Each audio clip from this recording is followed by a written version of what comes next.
लोकनायक जयप्रकाश नारायण जी रामविलास पासवान जी को अपने बेटा की तरह मानते थे और कहते थे कि देश का सबसे होनहार नेता का नाम रामविलास पासवान।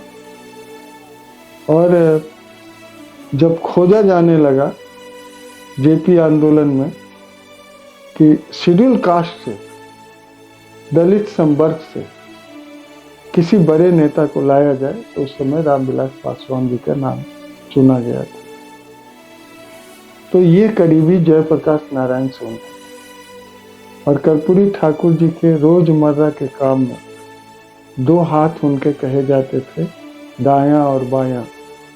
एक रामविलास पासवान जी को कहा जाता था और एक हमको कहा जाता था कि सत्यानंद शर्मा और रामविलास पासवान कर्पूरी ठाकुर के दाएं बाएं के लोग।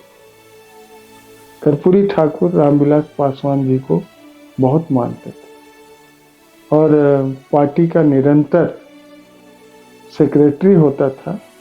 हम लोगों के यहाँ चेयरमैन होता था और सेक्रेटरी होता था, अध्यक्ष और सेक्रेटरी, जनरल सेक्रेटरी नहीं होता था। लगातार रामविलास पासवान जी जनरल सेक्रेटरी रहे और कर्पूरी जी के बहुत करीब रहे।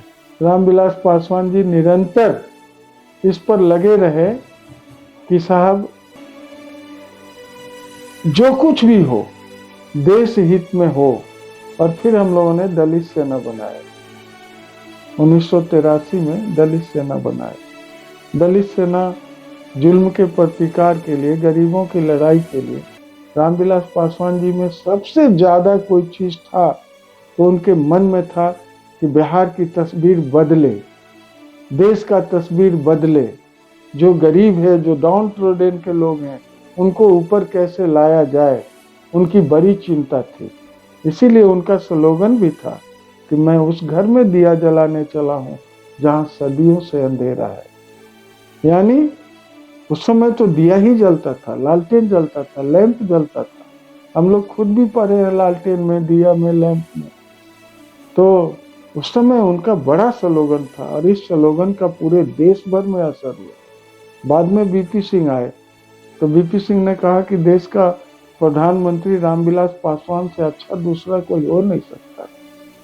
और जब कौन प्रधानमंत्री होगा, जिस दौर में देवेगौड़ा बने और लोग बने, उस समय रामविलास पासवान जी प्रधानमंत्री पद के प्रबल उम्मीदवार थे। और बीपी सिंह चाहते थे कि रामविलास पासवान जी बने। टिकटों के लिए दूसरे का अनुनय विनय करते हैं, इसलिए अपनी पार्टी बननी चाहिए। तो उन्होंने लोक जनशक्ति पार्टी बनाया। पूरे देश भर में लोक जनशक्ति पार्टी का परचम लहराया। हमको आज भी याद है वो रामलीला मैदान जहां इसकी स्थापना हुई थी।